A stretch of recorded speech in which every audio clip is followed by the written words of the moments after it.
Welcome ladies and gentlemen to the Kranvagn, doing what the Kranvagn does best on World of Tanks. We are of course looking at the Kranvagn on Westfield, and it is a map pretty much made for the Kranvagn itself, and today's replay is going to showcase everything that you need to know about the Kranvagn on Westfield and just how great this tank can be. In these sorts of scenarios, everyone knows that the Kranvagn is probably one of the strongest tanks in World of Tanks right now, and this replay focused on by Osman55 here is going to showcase exactly what this man can do with the right tank at his disposal. And with the Kranvagn itself, you have the ability to go hold down against opponents that only other tanks would dream about. Playing up against things like the Super Conqueror, playing against high penetration tank destroyers that even they don't have a chance at going through your turret armor, which makes this tank super deadly. And you can see here playing against the Foch B that the Foch B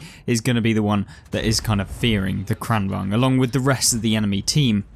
And quickly, within almost a minute and a half of the battle being created, Osman here has managed to pick up 2,000 damage, and the amount of damage that this man manages to pick up within Westfield over the course of this battle is really insane. And I'm surprised at how quickly the Kranvagn can pick up damage when you do keep it the gun singing and just continuously firing, as I'm sure that many of you know if you've managed to pick up the Kranvagn yourself on World of Tanks. And you can see here the IS-7 going super kind of aggressive against Osman here, but unfortunately for the IS-7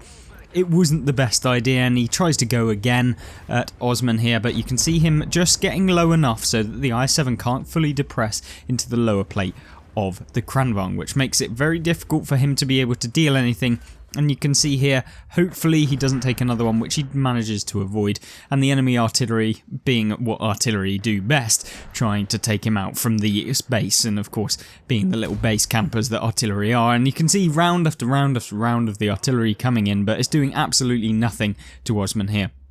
And in this sort of scenario where you're seeing that Osman cresting the ridgeline, playing like just an absolute brawler here, there's nothing really that the enemy team can do. And when you see just the profile of the Kranvagn's turret being so good, and when you actually elevate the Kranvagn's turret even higher, it means that often these cupolas here that are a weak point to a degree, you know, when you take into account the fact that accuracy of the tank, yeah, you know, you can definitely bounce a lot of rounds, and the majority of players are never going to be able to hit these cupolas, which means that for the most part you are nigh invulnerable on a ridgeline, and that's exactly where you want to be taking the Kranvagn in all of the games that you're playing. You can see here 4,829 damage done already, and because of the quick reload of the tank now, after being buffed, it means that you can pump out these 3 shots of damage very quickly, and because they now have 440 alpha per shot, it means that they are super great against a lot of the tanks that you'll be firing. Obviously, being a top tier game in the Kranvagn, he is firing a little bit of premium ammunition, but I'm not surprised when you're a player of Osman's level that you would be firing a few premium rounds against the opponents that you need to. And that just secures the damage, and you can see here just securing kill after kill, damage after damage against a lot of the opponents that are threatening, I guess, to the Kranvagn, being the Foch B. If he manages to get caught out in the side by the Foch B, it could be curtains, and so making sure that he takes him out within this game is obviously of high importance.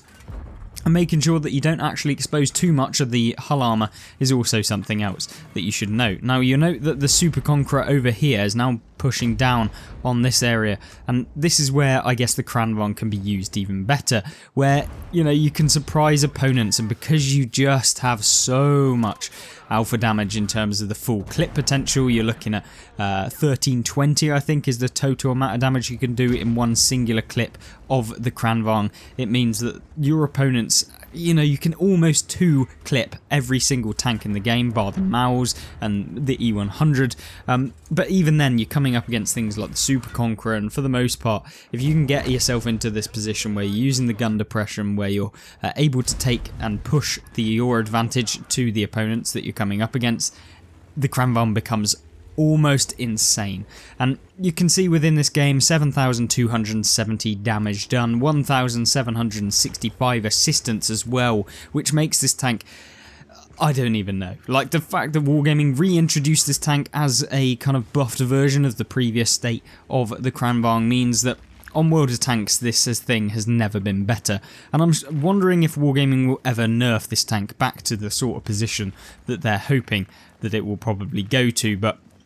one thing I always like about the Kranvagn as well is just the state of it, the look of it. Always looks like such a great tank, and when it plays so good as well, it's like a double whammy. It's one of those tanks that I feel like most people, if they play World of Tanks enough, will want to be getting themselves the Kranvagn. And if you are any kind of experienced player on World of Tanks, playing the autoloader can be one of those things that is how you take your game to the next level, how you can manage to carry a lot of the games that you're going to be playing, because the fact that you have higher alpha damage because of the clip potential of the autoloaders mean that you can punish a lot of the opponents that come towards you, and the Kranvagn definitely punishes pretty much every tank in the game, let alone just one that's coming towards you. Now then, obviously you can see a nice little position over here, a few blind fires into the bushes where you can see the last known position of some of the tanks on the enemy team. Unfortunately, none of them look like they connected. You could see the splash behind from the rounds hitting the floor, so nothing too special there. But what you can see now is what happens when the Kranvagn now pushes forward, and because the Kranvagn doesn't have terrible view range, and by terrible I mean like you're looking at Mao's kind of level view range, the Kranvagn does have a little bit of view range, which means that if you do decide to get forward a little bit, you can get some spotting damage, which when you combine that with the fact that you can pump out 1320 alpha, means that this tank has never really got much opposition on the enemy team if played correctly. Now the difficult thing in this sort of scenario is that the Kranvagn obviously is primarily a hold down beast, and unfortunately if he is to spot or to make some of the enemies lit up on the other side of the ridgeline here, he's going to have to move forward, or he's going to have to try and bait some of the opponents to coming out from their kind of ridge lines and the bushes. But unfortunately for him, it's not really going to happen anytime soon, and you can see that actually the Object 268 version 4 on his team is now moving towards the north area, or towards the right hand side of the map. You can see him slowly progressing, and as he's talking about the Object 268, the EBR 105 does get spotted, and yeah, Osman shuts him down with a quick flip flap of the turret, whacking around and taking him out of the game, which is always good. And I love gameplays where everything seems to go right. You know, there could have been a scenario where you miss that first shot on the EBR, then he gets away, and then he takes a couple hundred hit points of your health left, and then it could become a little bit of an annoying scenario. But luckily for Osman, it doesn't actually happen, and he can help out his team now against the Object 140, although really frustratingly he doesn't manage to deal any more damage against the 140, and now he has a TVP and an Object 140 pushing towards his team and the Object 268 version 4 here. There is an STB1 sat behind him, but he needs to now get into a position where he can help out the team. Now he's going for the most dangerous of the targets over there, which is the TVP. I think he manages to take him out right there, and now he's just trying to pump out the rest of those shots into the remaining tank on the flank, the Object 140. Now this scenario must be so difficult if you're playing in the Object 140's position, where he's out in the open playing against the Kranvagn that's managed to get himself into a pretty disgusting position where he is pretty much hold down and he's able to pump rounds into the side of you, and yeah, it's never really going to go very well. But now what you can see here is the Kranvagn getting into a nice neat position here, and that means that the STB1 now will have very much a job of trying to dig out Osman from this position.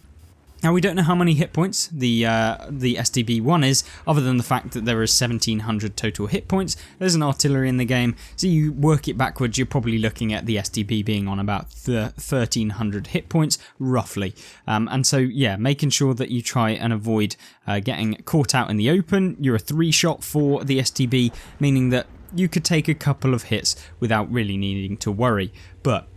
in this game, making sure that you don't make any superior misplays after such a great result, 8,700 damage and 3,000 assistance,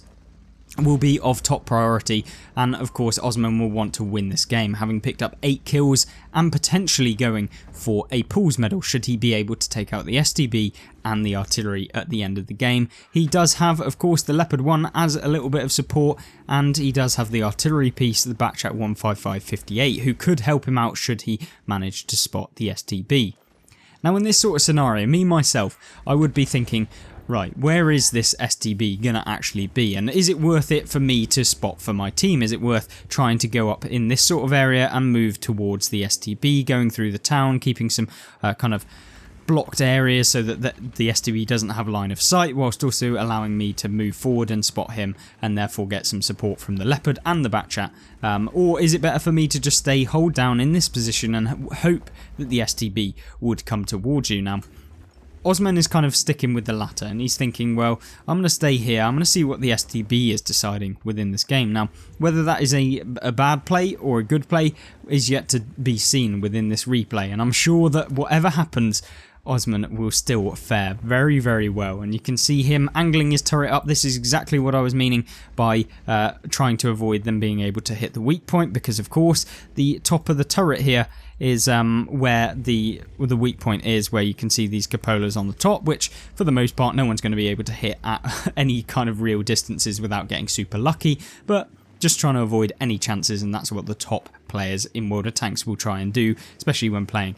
in this sort of scenario where you are at the end of the game just trying to close out the game against the opponents. Now, you will see the Leopard 1 now making his way towards the enemy cap, and you can see here that the STB has now got spotted, and because we now know that the STB is on low enough hit points that Osman can now two-shot him within this game, it means that the STB is in a inferior position, and hopefully the Batchat 15558 will be able to get one shot into him, which will allow us to then take him out from the game. Now, the enemy artillery goes for the shot into the back of Osman, but it doesn't work out very well, and now it's time Osman should really be pushing the STB, and unfortunately he doesn't manage to do that. He takes the full reload of the tank to ensure that even if he misses one shot, the STB is getting removed from the game. And one ploughed into him. Can we plough the next one? Oh no, he misses the shot, which is dreadful for Osman here. He wants to make sure that 100% the STB is removed from the game, and he does that. Now the 15558 on the enemy team decides to go for the shot into him, but unfortunately it doesn't go very well. And Osman here picking up 9,946 damage actual and 3,039 damage assisted. Is an insane result. What a great result of World of Tanks, of course, picking up 140,603 silver, losing 89,000 since he spent 196,800 on premium ammunition, firing pretty much exclusively premium, which is never really recommended from my point, but there we go.